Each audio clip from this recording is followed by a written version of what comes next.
we have been asked to continue teaching and offering information about soul parenting. So once again, we remind you that the infant which is born is an incarnated soul. Well, what does this mean? Well, it's very simple. Within the physical form, there is the spark of the soul.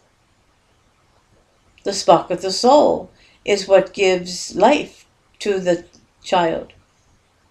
The child, without the spark of the soul, would have no reason to exist, and the soul without the physical form would have no opportunity to exist. So the body and the spirit are very important. They're a team. Now, this isn't taught in many schools. It's not taught that the infant child is an incarnating soul. And as we said before, we would remind those who are in the room where the infant is born to pause. Pause and begin to, from the moment the child is born, to allow the child, this infant child, time to assimilate the physical and the spiritual. Because within the physical is the very spark of Creator. Again, we say, honor the creative force of the soul, which has merged with the physical. To parents and caregivers, to physicians, nurses, midwives who support the process of birth, we say to begin to honor the creative force of your own soul, which dwells within you. Remember that each one of you have the spark of Creator God within you. Again, we remind you of the composition of the incarnated soul. At the severing of the cord, the soul sends forth its spark. This essence, the spark, begins to merge within the physical form. With each breath, the light body and the physical form begin to give birth to the spiritual manifestation of the soul.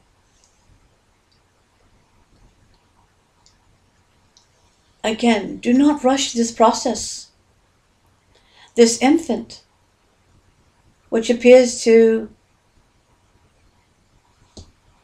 be physical, there's an ongoing process going on, because just as there are a team of physicians, nurses in the room, there are a team of light workers, and these light workers are continuing the birthing process, which goes unnoticed. This simply goes unnoticed. And this is why we say, unless it's absolutely necessary, allow time for the spiritual aspect of birth to continue. Do not separate the mother and child, the family. Allow the family to support this process and honor the spiritual team of workers that are in that room, helping the physical and spiritual to merge. We remind you that even an infant child is aware of its surroundings.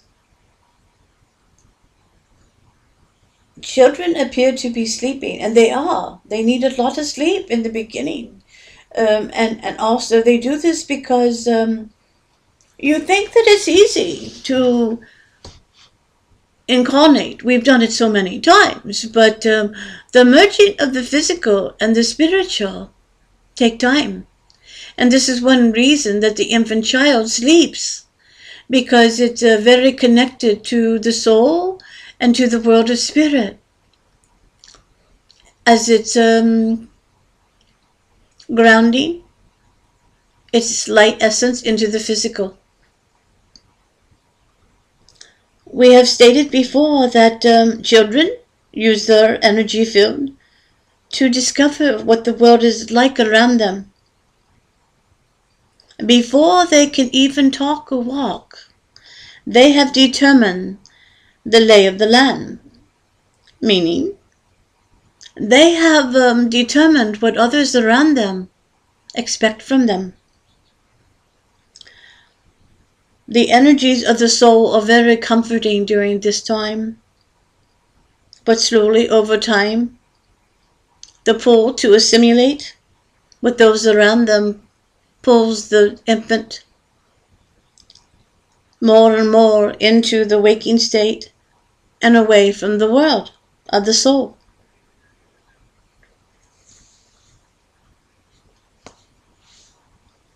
Those who raise the child, the tribe, and have connections to the developing child would do well to ask themselves, what are my sacred and binding soul agreements with this child? Again, we remind you that the developing child is highly sensitive and exposed right away to the influences of the environment around them. The infant child begins adapting to the vibrational signature of the tribe. And so we ask those of you who are listening to our words, no matter how old you are, it is very important to determine, are you still living your life from the vibrational signature of your tribe? Or have you successfully created a vibrational signature unique unto you? If a child, even an infant, is encouraged to bring forth the creative expression of its soul, it will also create its own unique vibration. Unfortunately, this doesn't happen very often because, soul parenting allows for the child to expand the consciousness of the family. But old parenting does not do this. Very often, the child gets the time that's left over after a very busy day. This is old parenting. Soul parenting understands the core soul contract, that if I have agreed to be a parent, I have agreed to learn my life lessons and experiences primarily through being a parent. Now, this doesn't happen very often in the era of which we speak, because for the most part, again, old parenting is making Susie and Johnny fit into the established structure. This is why so many families are so busy rushing around. Even with infants, you do not, in the old days, in other lives, an infant child was not taken out into the public for a very long time. Now, this was for various reasons, but we would say that this is still a very good habit to grow into for soul parenting. Because if the child is assimilating the energies, you want to protect the child from being influenced by the energies of others. Children are part of a tribe, and these are soul agreements that made this happen.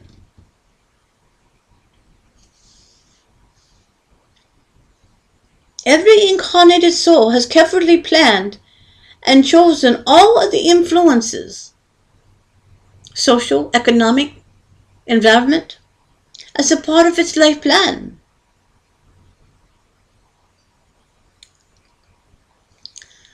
Every child has gifts, has creative expression of its soul to bring forth. And the reason for this discourse is to remind those who are the caretakers that it is not too late to bring forth your own creative expression of your soul.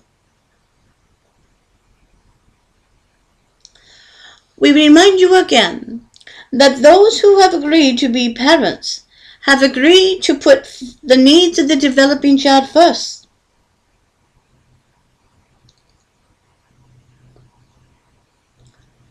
Parents and those around them try to shift the child into the structure that was created before the birth of the infant. This is old parenting. Soul parenting means allowing those involved with the child, the caregivers, to attune and attend to the developing needs of the child. Yes, the child may have its time confused.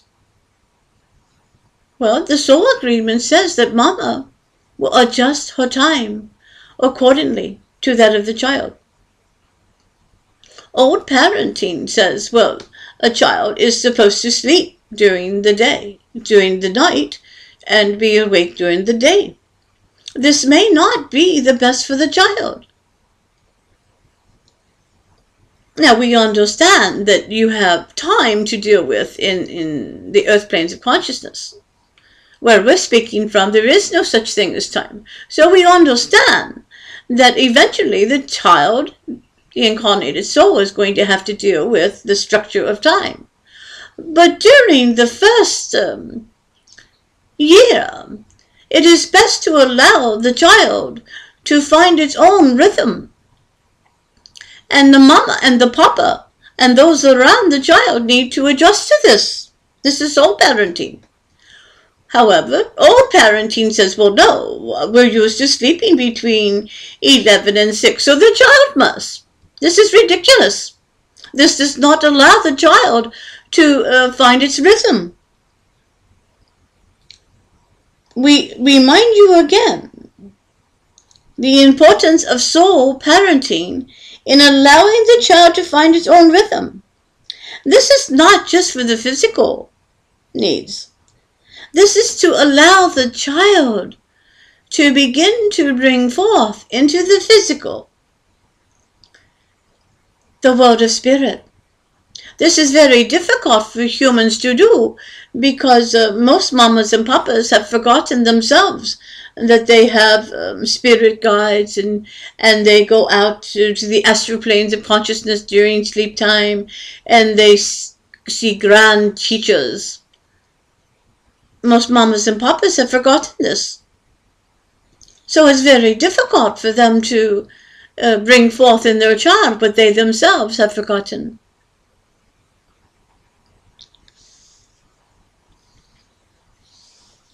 We remind you again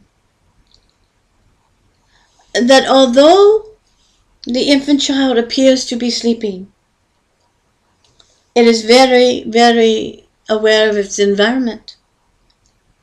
Soul parenting honors the ongoing relationship between the world of spirit and the world of physical. Now, old parenting says, no, Susie, you don't see anything there. That's your imaginary friend.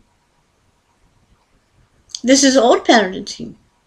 New soul parenting encourages the child to speak about things of spirit.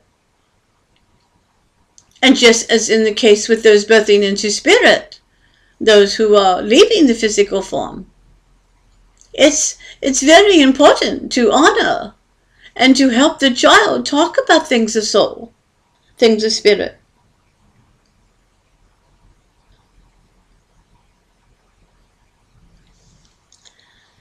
As you continue helping the child, we tell you now to begin to allow yourself to be reparented.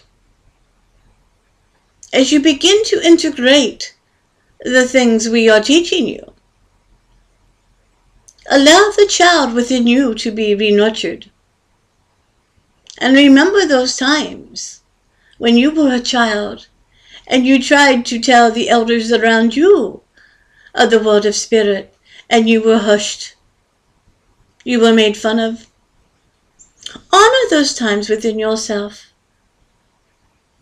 For the parenting of your child, through soul parenting,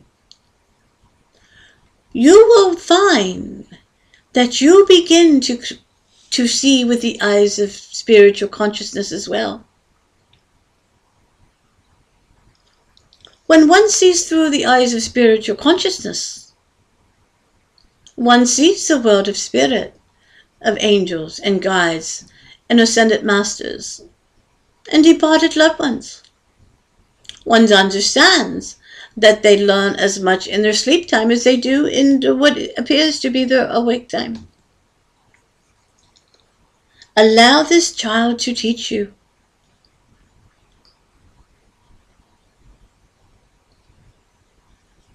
We would agree it takes a village to raise a child. Putting the developing child's needs first means to create a world where there is time for the developing child to explore beyond the normal senses. There are many things a parent can do to help stimulate the child. It begins by creating a world where the child can thrive. Again, this is accomplished by creating space where the child is encouraged to be sensitive and not made fun of. How many little boys have been made fun of because they were sensitive?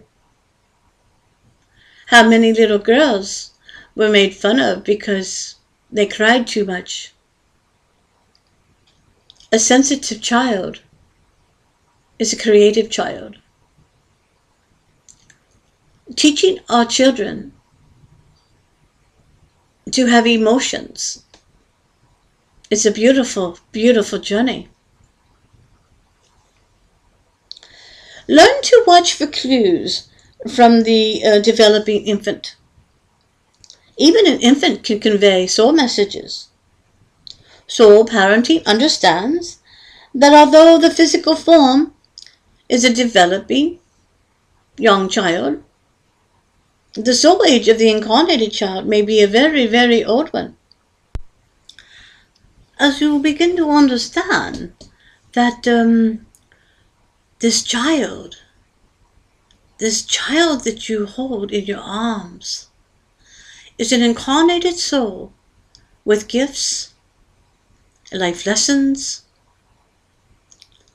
something to offer the universe, you will begin to hopefully understand that you yourself have these same gifts and life lessons.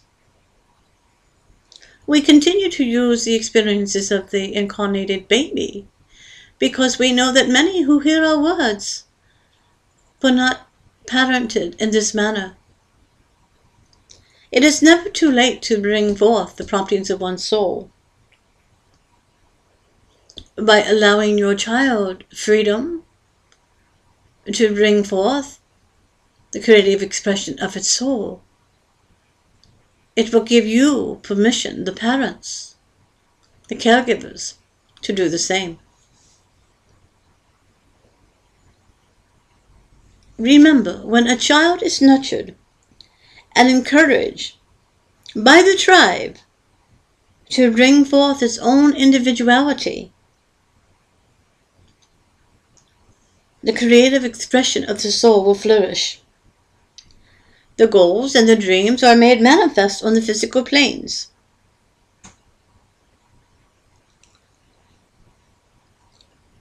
We would like to tell you that soul parenting is easy, but it is not. It's much easier to revert back to the old parenting. Johnny, go to your room because I said so. Instead of saying, Johnny, what would you like to tell me? What is it that you need me to hear about what you are feeling. This is soul parenting. Old parenting has little energy left over at the end of the day for little Susie to talk about things of spirit, much less what they experienced on the playground. Again, we are not saying that soul parenting is easy, but we believe as the consciousness of humankind is changing, that with a few simple adjustments beginning at birth, you will discover how amazing your children truly are and how amazing you truly are. For when a family joins together, understanding that they chose each other for soul growth and soul expansion, a family can begin to understand that some of the experiences are often choices made by the personality and not the soul. Personalities do old parenting, meaning the personality is the one who forgets that this is an incarnated soul. And so we leave you today with our vision of the future. Imagine labor begins. We would tell all those concerned, involved, that they should be informed about the impending birth of the child. We would tell all those involved, including physicians and nurses, midwives, to take a moment and pause and begin to think what's going to occur. An incarnating soul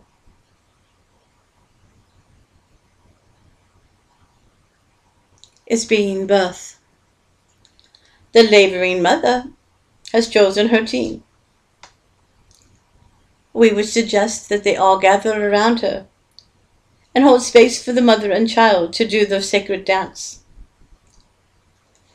Acknowledge the team of light workers, as well as the team of physical workers. As the labor progresses, the one who has been chosen to bring forth the child, the mother, begins honoring her body, as does the physician or midwife. The birth experience is a dance of both the child and the mother. The mother has prepared for this birth by tuning into her own body. She has learned the art of energetically shifting from the physical experience to the spiritual experience of birth. The spiritual process allows the mother to shift her energy and her consciousness away from the pain of giving birth. The sacred dance between mother and child releases natural hormones into the mother's bloodstream, which will allow the mother to slip into a trance-like state. Yes, this is very possible. Currently, across the world, there is a remembrance of childbirthing in this manner. In the United States, it's resurfacing with the midwives. However, there are many more who are seeking to prevent this natural birthing process to happen. Time management with physicians who are unschooled in the soul say, let's get this baby out as quickly as possible. This is not the way of the soul. We know that issues arrive, problems happen, But we also know that more often than not, the mother and child can do the sacred dance. When the child is born, we encourage those in attendance to create an environment where the physical and spiritual are given space to continue the dance of merging. By this we mean create an environment where the needs of the child outweighs the needs of the medical profession to get their job done and to rush off to the next one. Bring forth into your consciousness that surrounding the infant child is a magnificent team of light workers. Although the physical birth is over, there is still much to do to successfully anchor the matrix of light which now surrounds the infant's body. We suggest that you dim the lights. Play music that is soothing to the incarnating soul. Speak softly. Allow someone who is schooled in the teachings of the soul to hold the infant. Assure the infant that you understand that it is an incarnating soul. Honor the team of physical staff as well as the light workers in the room. The presence of the light workers, their job is overseeing that the incarnating soul's light body and physical body merge. Again we say, unless there is a reason, allow time immediately after the birth for the infant soul child to complete the birthing process of spirit. Understand that although the physical birth is over, the birth of spirit continues as the light body merges with the physical. It is important to understand and remember that from the moment of birth, the developing child is highly sensitive to the world around them. By creating space for the birth experience to include the spiritual, the infant will begin its life fully embracing that they are an incarnated soul. This is the first step in creating an environment which encourages the creative expression of the soul to shine through.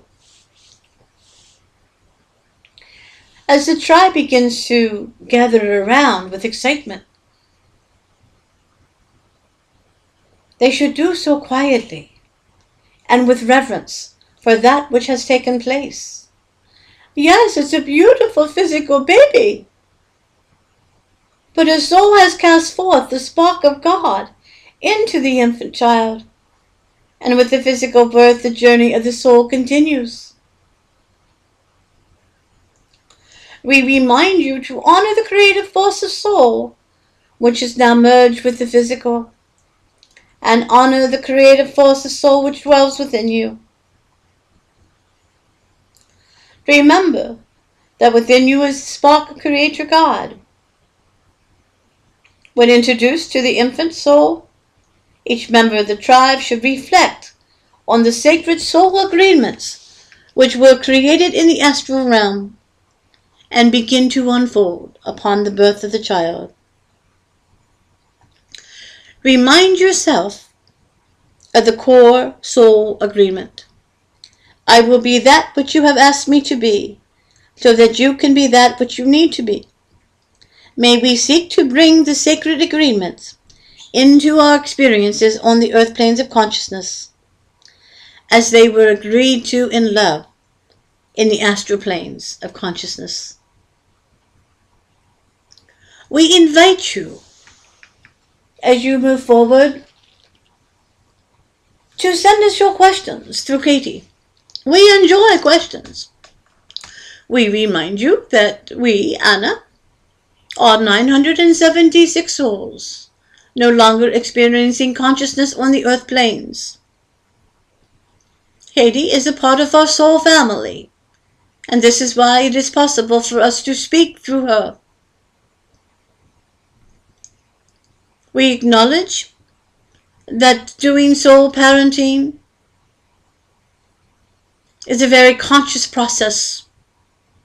Understanding that the child is assimilating and assessing the environment from the moment it's born makes you think, doesn't it?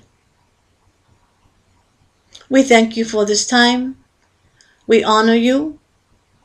We honor that you, like we once were, you are an incarnated soul, and you are learning and expanding consciousness for Creator God.